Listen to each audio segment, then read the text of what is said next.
एक तो बहुत सारे बच्चों के साथ मैं बताता हूं, आप इसको बुरा मत मानिएगा।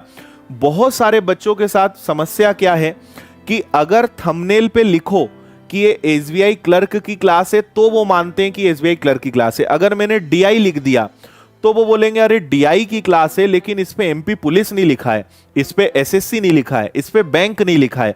लेकिन इतने बेवकूफ होते हैं वो बच्चे, आपको सिलेबस ही पता नहीं है, आपको यही नहीं पता है कि आपके एग्जाम में क्या आएगा, आप कैसे तैयारी शुरू कर रहे हो।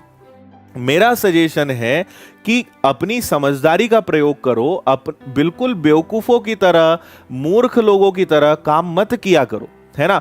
ऐसे नहीं कि बस उड़ गए, किसी ने कुछ बोला। इंटरनेट पर सारी चीजों का सारा कंटेंट अवेलेबल है, आप बस लिखिए, आपको पूरा सिलेबस पता चल जाएगा। अब जैसे मैंने मान लो बस लिख दिया नंबर सीरीज, अब नंबर सीरीज आपको अगर पता है कि आपके एग्जाम में आता है तो ठीक, नहीं तो आप उस क्लास को अटेंड नहीं करोगे।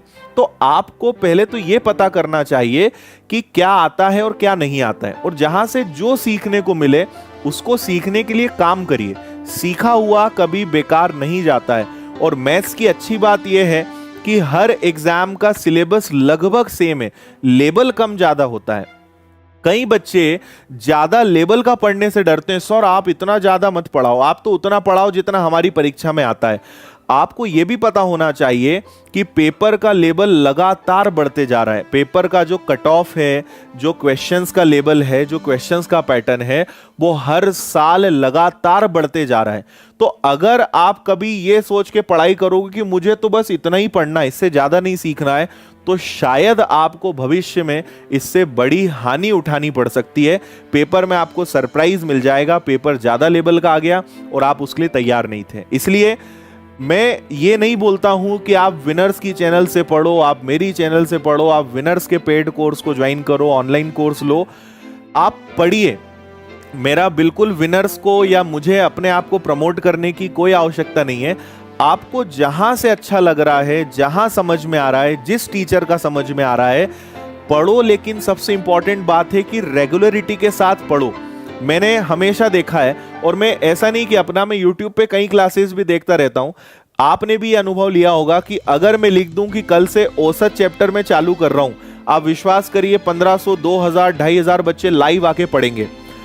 पहले दिन 2500 बच्चे अगर पढ़ेंगे, दूसरे दिन 2000 हो जाएंगे, तीसरे दिन 1500 हो जाएंगे, चौथे दिन 1000 हो जाएंगे, पता चल रहा है पांचवें दिन तो 500 भी नहीं बचे।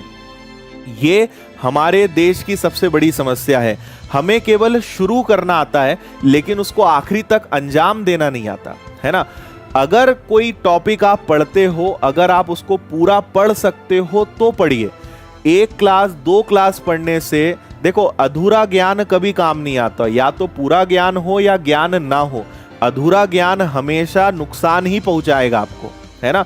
तो अब आप इससे समझ जाइए कि चैप्टर शुरू करते समय तो बहुत लोग होते हैं, आखिरी तक कितने बचते हैं वही एक्चुअल में सिलेक्शन लेते हैं। शुरुआत करना इंपॉर्टेंट नहीं है, इंपॉर्टेंट है अंत तक पहुंचना। जो आखिरी तक पहुंचेगा, जो आखिरी तक लगा रहेगा, वही सिलेक्शन लेगा, है ना। इसलिए किसी भी चीज को उसके अंजाम तक पहुंचाने की कोशिश करिए, केवल शुरू करना इंपॉर्टेंट नहीं है। नो डाउट शुरुआत करना पहली स्टेज होती है, लेकिन अंजाम तक पहुंचाना सबसे ज्यादा इंपॉर्टेंट स्टेज है। इसको सुधारिए, छोटी छोटी आदतों को बदलिए।